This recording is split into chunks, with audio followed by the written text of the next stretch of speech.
wabarakatuh. Apa kabar Bu? Alhamdulillah baik. Dengan Ibu Farida, Ibu Fariza. Ibu Fariza ya dari SD 12 Sangku ya Bu ya. Sudah lama Bu memimpin sekolah SD? Kami baru diangkat itu 1 April 2022 ini. Kalau Jadi baru jalan berapa bulan? April, Mei, Juni, Juli, Agustus, September. sebelumnya tugas di sini? Sebelumnya tugas di SDN 22 Tempilang. SD 22 bilang. Nama saya Ferry Bu, calon guru penggerak angkatan 5 Kabupaten Bangka Barat. Alhamdulillah Ibu sudah bersedia untuk saya wawancarai pada hari ini. Terima kasih Bu atas kesediaan Ibu ya. Kiranya saya akan membantu dari pertanyaan-pertanyaan ini Bu atas apa yang sudah menjadi pengalaman Ibu juga dalam memimpin sekolah walaupun masih belum genap 1 tahun ya Bu ya di SD Sangku. Baik Bu, saya awali dengan pertanyaan yang pertama Bu. Selama ini bagaimana Ibu dapat mengidentifikasi kasus-kasus yang merupakan dilema etika atau ujuk moral? Untuk dilema etika, kalau di SDN 12 Tempilang, nah kita juga kebetulan masih baru, kasus-kasus yang agak masalah etika ini yang agak kelihatan itu masalah kedisiplinan. Ya, kita kan ada kedisiplinan itu jam datangnya harus jam 7, kemudian pulangnya harus jam 14. Sementara itu kita kadang-kadang masih ada datangnya itu di atas jam 7. Jadi sulit sekali untuk menerapkan kedisiplinan itu, walaupun sudah ada beberapa guru itu yang sudah bisa menerapkan kedisiplinan, tapi di sisi lain juga masih ada 1-2 orang guru yang belum bisa melaksanakan kedisiplinan waktu. Baik Bu, jadi masalah kedisiplinan ini masalah yang fokus sekali ya Bu ya dalam proses dilema etika yang Ibu hadapi sekarang ini. Baik, Assalamualaikum warahmatullahi wabarakatuh. Dengan saya Pak Ferry Adiasto, calon guru penggerak angkatan 5 Kabupaten Bangka Barat. Bersama saya di depan saya ada saya hormati Bapak Jumari SPDSD dari Kepala Sekolah SD 16 Tempilang. Baik, terima kasih Pak Wahyudi. Apa kabar Pak? Alhamdulillah. Pak Jumari ya, sehat-sehat selalu alhamdulillah. Terima kasih atas kesempatannya Pak. Iya. Memberikan waktu kepada saya untuk mewawancarai Bapak tentang topik ini tentang pengambilan keputusan dilema etika ataupun rujukan moral berdasarkan pengalaman Bapak dalam memimpin sekolah Bapak. Baik, saya awali dengan pertanyaan pertama Pak.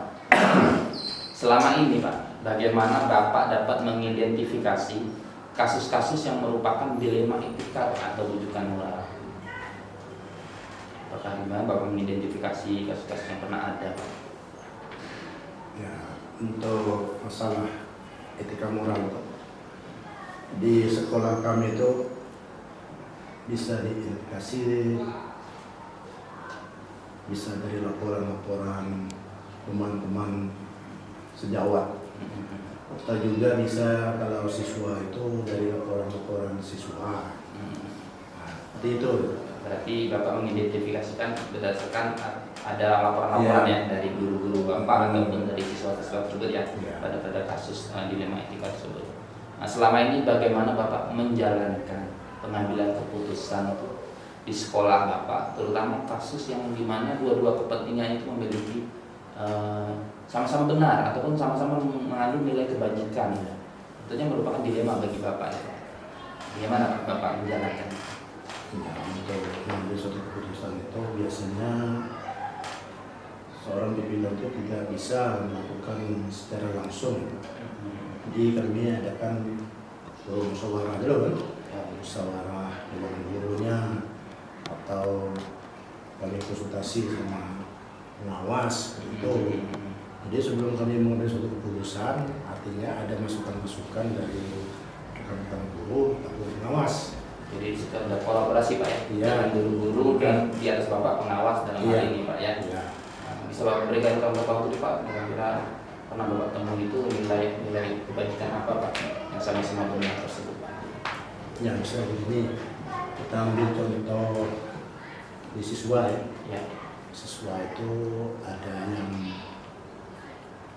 katakanlah nakal. Jadi nakal di kelas sehingga wali kelasnya itu sudah kewalahan, jadi melapor ke kami ya. Laporannya apa tentang anak nakal, Ya. itu nakal di kelas, katakanlah kadang-kadang melawan guru. Nah ini pernah terjadi karena kemarin itu.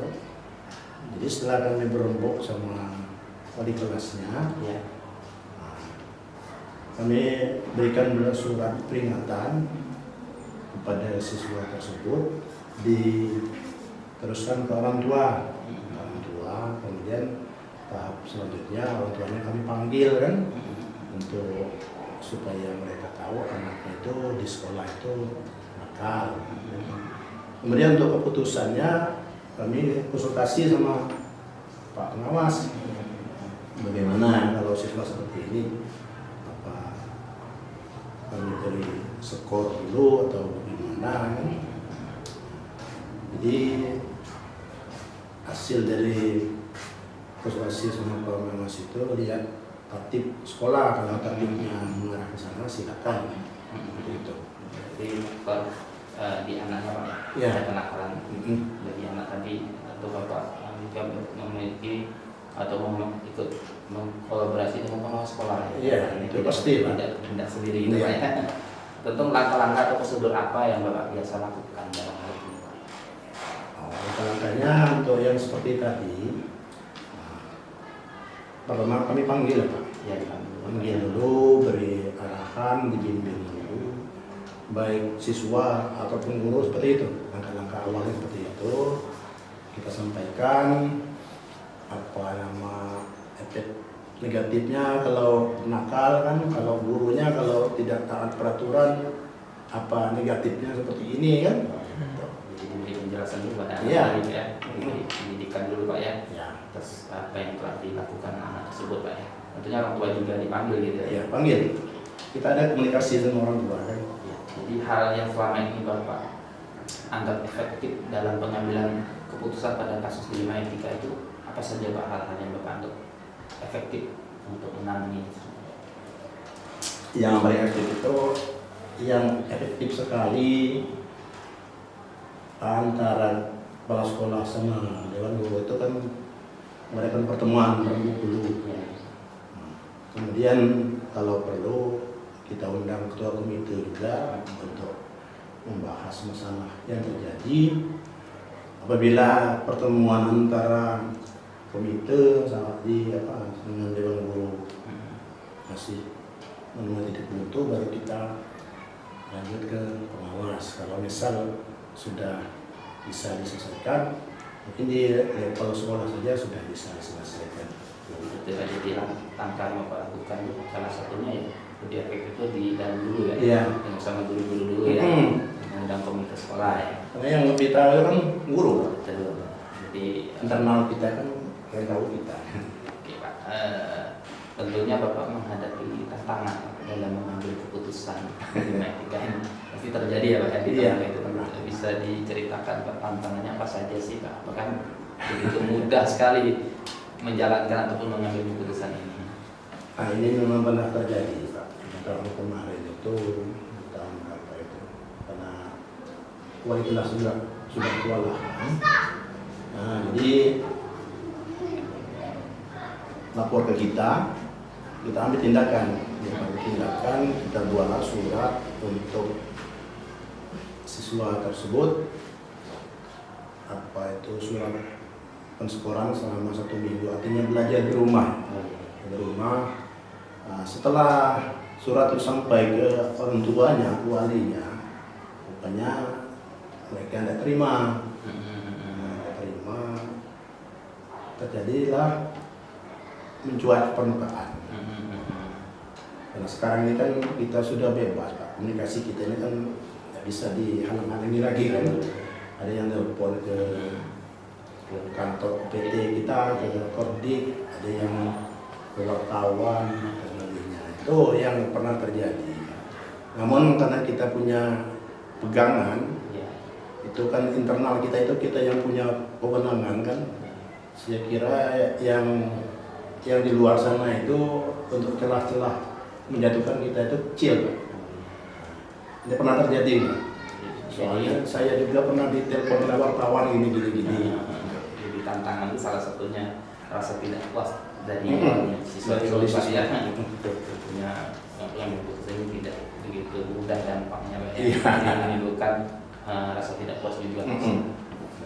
Tentunya Bapak apakah memiliki sebuah tata kelola ataupun jadwal tertentu dalam sebuah penyelesaian dilema etika, misalnya Bapak menghadapi suatu masalah itu Bapak selesaikan langsung di situ, di tempat itu, ataupun perlu waktu lain khusus untuk dibikin jadwal untuk menyelesaikannya dalam bentuk dan prosedur yang Bapak lakukan. Untuk yang sifatnya dadakan itu waktu itu juga kita kumpul rekan-rekan guru, dewan guru kita kumpul, kita berbuat di rumah. Kalau akhirnya kesepakatan masukan-masukan dari guru itu kita panggil orang tuanya, baru nanti kita jadwalkan, Pak. Jadi untuk masalah kasus itu penyelesaiannya kalau kami itu cepat dan tanggap dan cepat tanggap, kami cepat penyelesaiannya. Secepat mungkin, Pak, ya. Ya. Tergantung permasalahannya juga, Pak, ya. Apakah ataupun adakah seseorang atau faktor lain yang membantu Bapak mempermudah Bapak dalam mengambil keputusan ini di sekolah? Ya, di antara rekan-rekan guru anak buah kita juga kan kita beri kebebasan untuk memberikan masukan. Iya. Memang ada sebagian yang guru-guru yang senior itu mungkin karena pemikirannya sudah matang lah. Jadi kadang-kadang dia beri masukan baik untuk kita. Seperti itu. Kemudian pengawas juga, yang dapat pengawas itu kan mungkin pola pikirnya juga sudah beda kan. Jadi ada bisa dari guru senior ataupun dari pengawas. Jadi guru senior dan pengawas ini berperan, ya, Pak, ya? Iya. Lebih dekat dengan Bapak, ya, ataupun membantu Bapak Iya. sebelum menjadikan suatu keputusan tersebut, Pak, ya. Jadi faktor kolaborasi ini penting, Pak, ya. Penting ya, komunikasi itu. Kerjasama tadi, Pak, ya. Iya. Sangat menarik sekali, Pak, dan patut diteladani sikap Bapak tersebut dalam mengambil keputusan, Pak, ya. Yang penting yang terakhir, Pak, semua yang telah Bapak sampaikan ini tentunya ada pembelajaran bagi Bapak yang bisa dipetik, Pak. Pengalaman apa bagi Bapak dalam mengambil keputusan di bidang dilema etika ini, Pak? Jadi berdasarkan pengalaman yang sudah terjadi, apabila ada kasus di kemudian hari, artinya kita lebih berhati-hati, Pak. Berhati-hati, walaupun kita tidak memungkiri, kita juga punya rasa ego juga kan, cuman karena kita itu seorang pimpinan itu tidak bisa kita terlalu otoriter, Emosional juga, ya. emosional.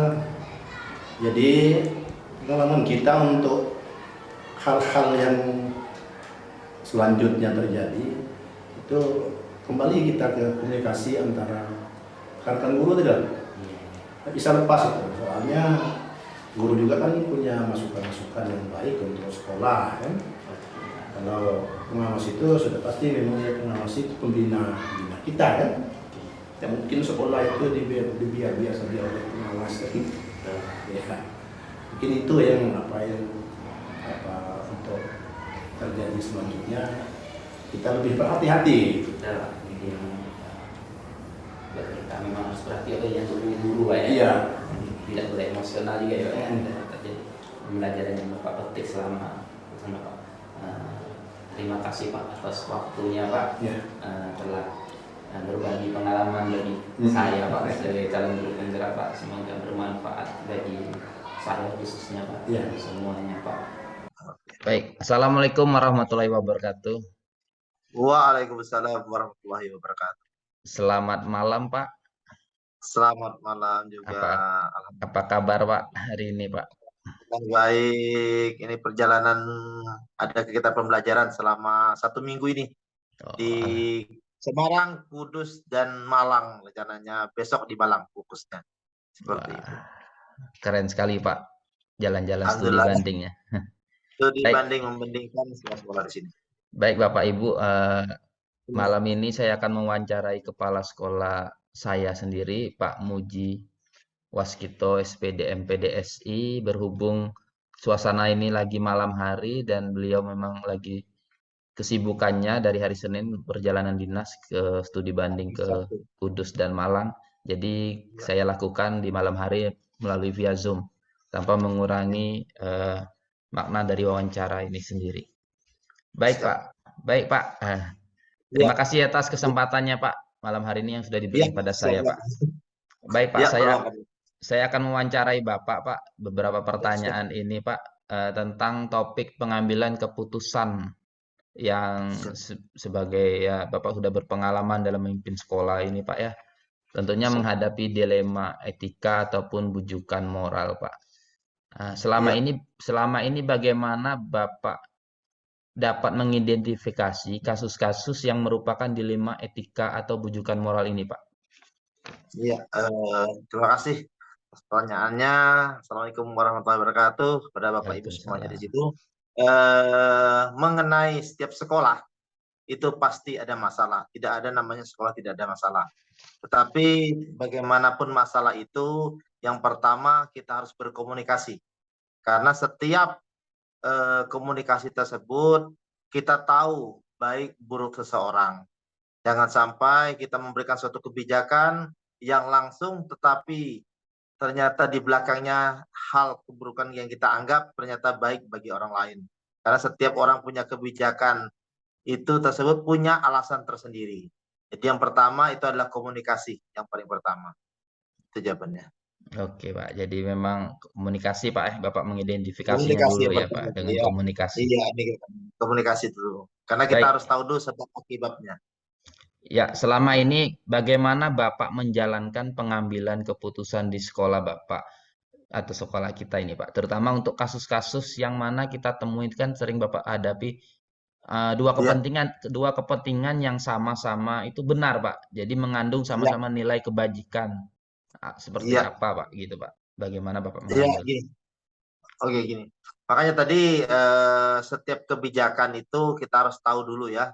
Tidak harus kita harus menganggap kita itu benar, tetapi setiap orang pun punya tanggapan tersendiri.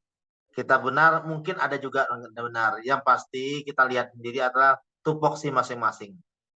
Mana tugas kepala sekolah, mana tugas seorang guru, mana tugas bidang-bidang lainnya. Maka dari tugas tupoksi itulah kita tahu di mana kekurangan dan kelebihan seseorang. Dalam setiap kasus itu sudah pasti kalau mereka pun punya kesalahan, tetapi mereka pun punya argumen untuk membela diri. Pasti ada membela diri. Untuk itu, dengan kita berkomunikasi, kita panggil, kita tanyakan apakah sebab, apa dilema seperti ini, ada solusi kah? Dengan sebuah komunikasi tadi, maka kita ada kedekatan untuk bagaimana untuk merubah dia menjadi lebih baik. Itu tahapan awalnya. Tetapi kalau sudah ke lain, nanti kita lanjutkan ke tindakan yang selanjutnya seperti itu. Oke Pak, jadi pertama-tama mungkin Bapak memahami dulu ya rekan-rekan guru itu terhadap tupoksinya masing-masing dulu Pak ya. Bagus, Pak. Oke Pak, langkah-langkah atau prosedur apa yang biasa Bapak lakukan Pak yang selama ini Pak? Iya, yang pertama dengan melihat perilaku atau kekurangan dari seseorang tersebut, maka yang pertama saya panggil secara pribadi. Kenapa? Karena hal buruk orang lain tersebut itu tidak boleh kita harus sebarkan kepada orang lain. Pasti itu kita panggil di ruang tersendiri, kita tanya apakah permasalahannya, adakah solusinya, adakah kira-kira untuk perbuatan lebih baik sehingga nanti ke depan menjadi lebih baik. Kalaupun nanti ada sebuah pelanggaran yang dilakukan, misalnya dari hal wawancara komunikasi ini menjadi tidak ada perubahan bagi dia, maka selanjutnya saya membuat sebuah perjanjian, misalnya sebuah peringatan yang pertama atau yang selanjutnya seperti itu. Artinya ada tahapan-tahapan untuk membuat perubahan menjadi lebih baik pada orang tersebut. Baik, Pak. Jadi yang Bapak lakukan pertama mungkin pendekatan dulu ya, Pak ya. Pendekatan dulu ya. Pendekatan sebelum ke hal-hal yang lebih lagi ya, Pak ya. Ya, Iya, baik, Pak. Tentunya Bapak pasti menghadapi tantangan, Pak, dalam pengambilan sebuah keputusan yang dilema seperti ini, Pak. Bisa Bapak iya. sebutkan, bisa Bapak uraikan, Pak, tantangan apa aja yang Bapak temui? Iya, gini, setiap membuat kebijakan kita harus adil. Kenapa? Bukan hanya satu orang yang kita lakukan. Setiap kita membuat kebijakan itu juga bagi diri kita juga dan bagi di orang lain juga. Kenapa? Kebijakan tersebut bukan hanya dihukum pada dia sendiri. Padahal sebenarnya adalah hukuman itu juga untuk diri kita. Kenapa? Nanti kalaupun kembali hal tersebut terulang pada diri kita, mereka pun akan menuntut kepada kita. Artinya setiap kebijakan itu yang pertama harus adil. Adil bagi orang, adil bagi diri kita, dan adil untuk orang lain yang di lingkungan sekolah tersebut. Seperti itu yang saya dapat. Karena Baik, sebab Pak. akibat itu akan terjadi. Eh, setelah Bapak berlaku adil, sepertinya harus adil bagi semua orang artinya, Pak ya, diri Semua sendiri. orang ya, termasuk diri kita juga. Karena tupoksi itu bukan hanya untuk orang, kita pun punya tupoksi masing-masing. Baik, Pak. Tentunya Bapak memiliki sebuah tata kelola ataupun jadwal tertentu dalam sebuah penyelesaian kasus-kasus dilema seperti ini, Pak. Apakah Bapak tuh kalau menghadapi masalah gitu langsung menyelesaikan di tempat tersebut secepat itu ataupun punya jadwal khusus untuk menyelesaikannya dalam bentuk atau prosedur apa yang Bapak jalankan seperti itu, Pak? Iya, untuk mengenai waktu setelah pelakuan perjalanan itu kan kita ada waktu terminnya pembelajaran, ada lagi waktu misalnya dalam kegiatan, ada juga namanya mungkin ada event-event yang lain itu ada waktu. Tetapi di dalam penilaian seseorang kita tidak bisa cepat. Karena apa? Karena waktu itu mungkin ada hal-hal lain yang kita anggap tidak tahu terhadap orang tersebut. Paling cepat kita ambil ada 1 minggu. Jika hal tersebut bisa saja 2 minggu atau 1 bulan kita bisa menilai. Karena apa? Setiap orang itu kesalahan seseorang itu pasti dia punya argumen tersendiri. Jadi jangan sampai kita terburu-buru dan kita banyak mempelajari, mungkin kita juga banyak melihat dan berkomunikasi dengan teman terdekat atau tim dari pimpinan tersendiri itu. Jadi tidak bisa memberikan kebijakan cepat. 1 minggu atau 1 bulan. Baik, Pak. Sangat menarik sekali nih. Berarti memang Bapak tidak akan terburu-buru ya membutuhkan waktu lah. Sesuai dengan permasalahannya juga, Pak ya mungkin. Iya, iya seperti itu. Menurut Bapak nih, adakah seseorang ataupun faktor-faktor yang mempermudah atau membantu Bapak dalam membuat ataupun mengambil keputusan tersebut, Pak? Sebelum keputusan itu jadi, apakah ada faktor-faktor yang mempengaruhi Bapak ataupun orang seseorang yang mempermudah Bapak gitu, Pak? Iya. Untuk yang permudah yang pertama adalah tim dari saya sendiri atau wakil. Itu yang pertama. Kenapa? Dalam wakil ini mempunyai bidang-bidang tersendiri untuk membantu saya di bidang mana yang bisa membantu menyelesaikan permasalahan. Yang kedua, itu adalah teman dekat atau teman sejawat dari dia sendiri. Kenapa? Mungkin ada hal-hal lain di belakang sana yang kita tidak tahu. Maka ada teman sejawat dia sendiri yang bisa saya membantu saya untuk dicari informasi-informasi untuk mendapat bimbingan saya mencari kebijakan yang terbaik untuk orang tersebut. Jadi yang pertama adalah tim dari saya dan teman sejawat dari si yang melakukan hal kurang baik tersebut. Jadi seperti itu. Artinya dalam hal ini kolaborasi ya Pak ya, penting ya Pak ya. Iya, seperti itu. Jadi bukan hanya sendiri, tetapi dari tim juga, ditambah juga adalah teman sejawat dari mereka dia sendiri. Siapa tahu ada hal lain yang kita tidak tahu dari dia, yang bisa kita untuk mengkorek informasi-informasi di belakang sana yang kita tidak tahu apa yang terjadi pada dia. Seperti itu. Ya, baik sekali Pak.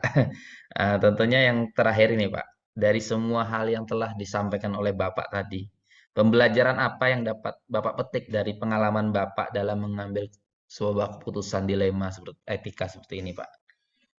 Iya, sebenarnya setiap apapun yang kita dapat adalah pelajaran. Pelajaran bagi kita. Kenapa? Setelah pelajaran itu yang akan kita dapat untuk diri kita biarlah dicontohkan oleh orang lain. pelajaran diri kita, tetapi dicontohkan orang lain sehingga kita tahu apa baik dan buruk yang terjadi pada orang tersebut.